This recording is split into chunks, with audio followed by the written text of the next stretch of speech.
Daniel, what do we know about the status of the W Series so far and how F1 Academy is shaping up so far in 2023? Not much about either of these two championships, because of course after the announcement of the all new F1 Academy, we've really heard not many details about that. Of course, the teams have been announced, which is great. 5 really top team that are racing in also in Formula 2 and in Formula 3. So really good teams that have an history of bringing up the ladder some of the greatest talents in single seaters in Europe. So that's really good. That's a good selection of teams. But apart from that, we haven't heard any other details about that.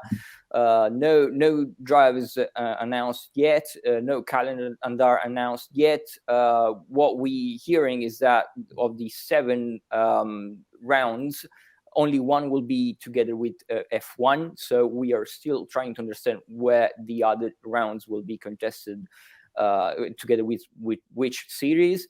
But not many details really announced about F1 Academy. We know that there will be Formula 4 cars. Also, that was announced.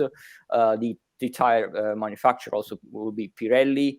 But apart from that, not much happening. Well, a lot happening behind the scenes, but not much announced. Same for W Series. They are working really hard. As you mentioned, they are absolutely active on social media. They're trying to keep the brand alive. But nothing has been announced yet of plans to resume on-track activities. We do know that some of the drivers that were racing on the grid of W Series last year, some of them are moving away from that championship, and some others are looking into other options. So I don't know what that would mean for W Series if they're trying to scout other group targets or any other explanation, but not much being announced openly so far. Forgive me if we've talked about this before, because I'm just trying to follow all of it. You're obviously much more immersed in that world.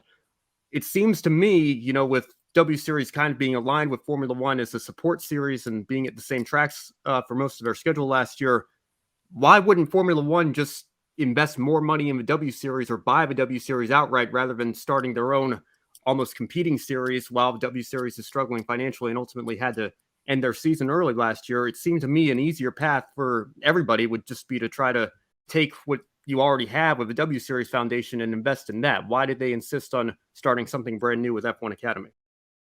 That's a great point that everyone also is bringing up, because of course to everyone, you have a project like W Series that was a very good project at the beginning. When it was with DTM, it really worked well. It was growing.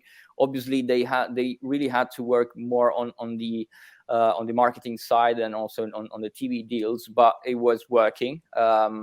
Obviously, they had also to work more on the business side, because of course they wouldn't been sustainable forever. To not ask drivers money and not bringing in some big sponsorship money. But apart from that obviously that needed some work.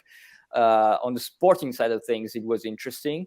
And you're perfectly right. I mean, F1, you had already in your support ladder a important product. Why starting a new one? Well, they say that they are not actually competing, but that they can survive together, because one is more targeted to drivers in Formula 4 level, because of course they will actively scout at Formula 4 level with Formula 4 cars, while W Series is more of a Formula 3 regional. So you have that. Obviously, you will. Ideally, F1 Academy would be a stepping stone to W Series, but we also know that this is not really the case at the beginning, because you have one series that is supported financially by the FIA and Liberty Media and Formula One, and the other one that is a private operation, which is W Series. So it's kind of a mess, and to me, that honestly, it just felt like a political move from F1 to create their own series without having necessarily to put money into a private project.